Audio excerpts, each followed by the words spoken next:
जय जय श्री राधे। मेरे चैनल पे आपका खूब स्वागत है। तो फ्रेंड्स, आज की वीडियो में ना हम जानेंगे कि 16 दिन वाला जो व्रत है माता महालक्ष्मी का, जो अभी 31 अगस्त से लेके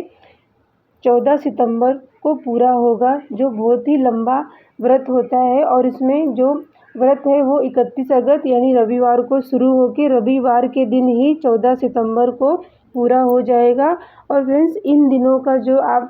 जो 16 दिनों वाला व्रत है, किसी भी कारण की वजह से नहीं कर पाए, तो उन दिनों में आपको कैसे अपने घर में माता महालक्ष्मी की कृपा प्राप्त करना और उनको खुश करने के लिए आप क्या कर सकते हैं, तो वो सब बातें मैं आपको इस वीडियो में बताऊंगी। तो फ्रेंड्स, माता महालक्ष्मी का जो व्रत है, जो 16 दिनों का है, ये बहुत ही लंबा व्रत होता है और इसमें हर कोई इस व्रत को नहीं कर पाते हैं। तो फ्रेंड्स, आप ना हर रोज़ माता महालक्ष्मी के स्वरूप का यानी कि श्री यंत्र का पूजा करते हैं। 16 बार उनके जो श्री सूक्तम है ना, उसमें 16 पंक्तियां हैं, उनको बोल के अगर आप श्री सूक्तम का पाठ करते हुए श्री यंत्र का अभिषेक करते हैं सुगंधित द्रव्यों से, उनकी इससे कहते हैं कि माता महालक्ष्मी बहुत ज़्यादा से खुश होती हैं, क्योंकि 16 दिनों में अभी जो उनके पूजन अर्चन चल रही है, अगर उन दिनों में अगर आप माता महालक्ष्मी की कृपा प्राप्त करना चाहते हैं, उन्हें खुश करना चाहते हैं ना, तो इन दिनों में आपको जो है श्री यंत्र की पूजा ज़रूर से करना चाहिए। आपके पास कोई भी श्री यंत्र हो, उसमें आपको श्री यंत्र को आपको हर रोज़ जो है उनको अभिषेक करवाना है। आप चाहें तो जो अनार होता है, लाल अनार ले लें, उसके रस से आपको श्री सूक्तम के बोलते हुए या फिर मोबाइल पे आप श्री सूक्तम लगा लें और उसे बोलते हुए सुनते हुए आपको अभिषेक माता महालक्ष्मी के श्री यंत्र का करना है, क्योंकि जो श्री यंत्र है ना, वो उनमें माता लक्ष्मी का स्वरूप ही कहा गया है। तो अगर आप 16 दिनों में जो व्रत नहीं कर पा रहे हैं, तो आप इन दिनों में श्री यंत्र का विधि विधान से अभिषेक करें, उनको पंचामृत बना लें, या फिर आप जो फलों के रस होते हैं, जैसे अनार हो गया, अंगूर हो गया, शहद हो गया, और या फिर पंचामृत से 5 तरह के द्रव्यों से उनको अभिषेक, अगर आप श्री सूक्तम का पाठ करते हुए अगर आप अभिषेक करवा रहे हैं ना फ्रेंड्स, तो इससे भी आपकी घोर दरिद्रता और गरीबी का नाश हो जाता है और माता महालक्ष्मी की आपके ऊपर कृपा होती है। तो यहाँ पे फ्रेंड्स, आप उनको ना जो है हल्दी से अभिषेक करा सकते हैं, कुमकुम से अभिषेक करवा सकते हैं, क्योंकि माता महालक्ष्मी को ना हल्दी और कुमकुम से भी अभिषेक करवा के उनका कृपा प्राप्त किया जा सकता है। तो श्री यंत्र पे आपको 16 दिनों में जो माता महालक्ष्मी का व्रत चल रहा है, उन दिनों में आपको हर रोज़ उनको अलग अलग चीज़ों से जो है अभिषेक करना है। श्री सूक्तम का जो पंक्तियां हैं वो बोलते हुए या फिर आप मोबाइल पे लगा के आप इसको जो है कर सकते हैं। इन दिनों में की गई पूजा अर्चना, इससे कहते हैं माता महालक्ष्मी जो हैं वो बहुत जल्दी से प्रसन्न होती हैं और उनको आप जो है अभिषेक, अगर आप इन दिनों में अलग अलग द्रव्यों से अलग अलग जो है रसीले फलों की आप उनको जो है अभिषेक करवा रहे हैं ना, तो इससे भी उनकी कृपा मिलती है। और फ्रेंड्स, यहाँ पे जब आप अभिषेक करवा लेंगे ना, आप चाहे उनको पंचामृत से अभिषेक करवा रहे हैं, हल्दी कुमकुम से अभिषेक करवा रहे हैं, या फिर इत्र से, गुलाब के जल से, इससे आपको सभी मनोकामनाएं ज़रूर से पूरी होती हैं। तो फ्रेंड्स, यहाँ पे जब आप अभिषेक करवा लेंगे ना, उसके बाद श्री यंत्र को आपको पोंछ लेना है और उसके नीचे जब आप श्री यंत्र को पोंछ लेंगे, उस पर फिर से आपको जो है इत्र से सेवा देनी है। इत्र लगाएं, सुगंधित कोई भी गुलाब का, चंदन का, या भी कोई भी आपके पास इत्र है तो उससे आप उनको सेवा दें। और फिर अष्टदल कमल या स्वास्तिक बना के उसके ऊपर चावल और गुलाब की पंखुड़ियाँ रख के आपको श्री यंत्र को रखना है। उसके बाद आपको वहाँ पे जो है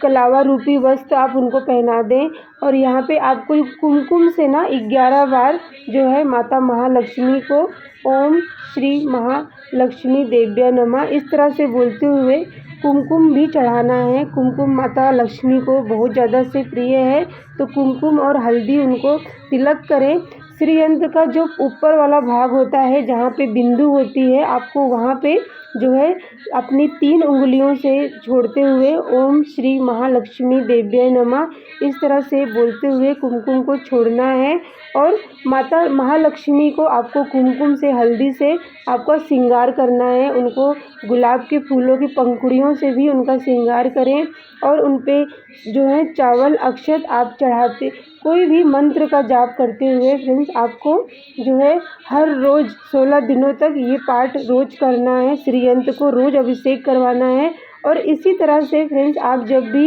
उनको किसी भी द्रव्य से आपको अभिषेक करवा रहे हैं ना, तो इससे आप उनकी पूरी सेवा करें। आप देखेंगे कि जब 16 दिन तक आप उनकी सेवा करते हैं ना, इससे माता महालक्ष्मी आपसे बहुत प्रसन्न होती हैं। और इसको व्रत किए बिना भी आप इसको ये पूजा करके भी माता महालक्ष्मी को आप खुश कर सकते हैं। तो इन दिनों में की गई पूजा, प्रार्थना और मंत्र जाप अगर आप पूरी भक्ति से, पूरी श्रद्धा से कर रहे हैं तो इससे भी कृपा मिलती है। उसके बाद आप उनको चाहे तो कोई भी भोग लगा सकते हैं, जैसे बतासे का, खीर का, या फिर आप उनको जो है यहाँ पे फ्रेंड्स जो आपने पूजा की है ना, तो मैं आप ना कोई भी जितने भी मैंने आपको यहाँ पे द्रव्य बताए ना स्नान के लिए, उसमें से कोई भी एक द्रव्य ले सकते हैं। जैसे पंचामृत है तो पंचामृत से, नहीं तो आप जो है शुद्ध जल से भी आपको, अगर आपकी इतनी सामर्थ्य नहीं है कि आप फलों का स्नान नहीं करवा सकते ना, तो आप जल में गुलाब की पंखुड़ी डाल लें, या फिर आप उसमें थोड़े से इत्र डाल के माता महालक्ष्मी के श्री सूक्त को बोलते हुए या सुनते हुए आप उनको स्नान करवाते हैं, तो इससे भी माता महालक्ष्मी का कृपा होती है। और ये पूजा फ्रेंड्स आपके समय सुबह का समय हो तो आप सुबह करें, नहीं तो संध्या के समय जब माता महालक्ष्मी का समय जो होता है ना, उस समय पे अगर आप ये पूजा करते हैं तभी भी आप पे कृपा होती है। और यहाँ पे आपको हर रोज़ ये श्री सूक्तम का पाठ जो आप अभिषेक करवा रहे हैं, वहीं पे आपको कमल गट्टे की माला से माता महालक्ष्मी का मंत्र का जाप भी करना है। तो माता महालक्ष्मी के ना 108 बार आपको सुबह शाम मंत्र भी जाप करना है। अगर आप सुबह पूजा ना कर सके तो शाम के समय ज़रूर से कोई भी माता महालक्ष्मी का मंत्र ले लें, कोई भी आसानी सा मंत्र श्रीम बोलते हुए आप 108 बार उनका मंत्र जाप करें। और पूरी श्रद्धा से, पूरी भक्ति से अगर आप महालक्ष्मी की जो अभी 16 दिनों तक ये व्रत और पूजन चल रहे हैं, इन दिनों में हर रोज़ श्रीयंत्र की पूजा आप करते हैं और मंत्र उच्चारण कर रहे हैं, 16 बार श्री सूक्तम का जो है पाठ अगर आप हर रोज़ करते हैं ना, तो इससे भी कहते हैं कि वही कृपा होगी जो व्रत करने का होता है। क्योंकि 16 सूक्तम अगर आप हर रोज़ पढ़ रहे हैं इन दिनों में 16 दिनों तक, तो माता महालक्ष्मी आपसे बहुत ज़्यादा से प्रसन्न होती हैं। और फ्रेंड्स माता महालक्ष्मी की जब भी आप पूजा करें ना, उनके सामने आप घी का दीपक जलाएं, आसन, थोड़ा चावल, गुलाब रख दें, और उनके जो भी दीपक है ना उसमें आप कुछ जैसे शहद डाल दें, या फिर आप उनमें अक्षत डाल दें। आप चाहे तो इत्र डाल के आप दीप प्रज्वलित करें। तो इस तरह से माता महालक्ष्मी की पूजा आराधना फ्रेंड्स आप ज़रूर से 16 दिनों तक ज़रूर से करें और इस अभिषेक को करते रहें। और 16 दिनों तक उनकी पूरी भक्ति से और अपनी श्रद्धा माता महालक्ष्मी से आप जो है बोले कि माता महालक्ष्मी, मैं आपका व्रत किसी कारणवश से नहीं कर पा रही हूँ, मेरे पास इतनी सामग्री नहीं है आपको चढ़ाने के लिए, जो भी आपको भेंट में चढ़ा रही हैं आप उसको स्वीकार करके मुझ पे प्रसन्न होइए, मुझ पे खुश होइए और मेरे पर कृपा कीजिए, ताकि मैं आपका पूजा जो है अगली बार पूरी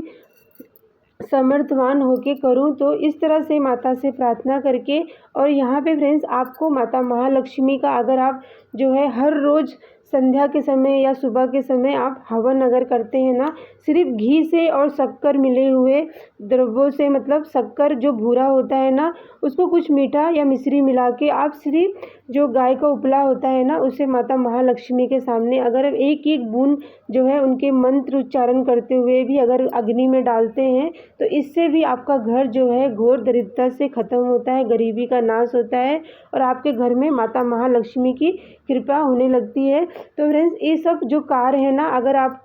अगर आप ये पूजा आप 16 दिनों से अभी स्टार्ट कर देंगे, शुरू कर देंगे, तो आपके जीवन में जो है जो धन की परेशानी है ना वो ख़त्म होती है। तो यहाँ पे मैंने आपको बताया कि आप 16 दिनों तक माता महालक्ष्मी के श्रीयंत्र की पूजा आप कैसे कर सकते हैं। तो मिलते हुए फ्रेंड्स आपको अगली वीडियो में, तब तक के लिए जय जय श्री राधे।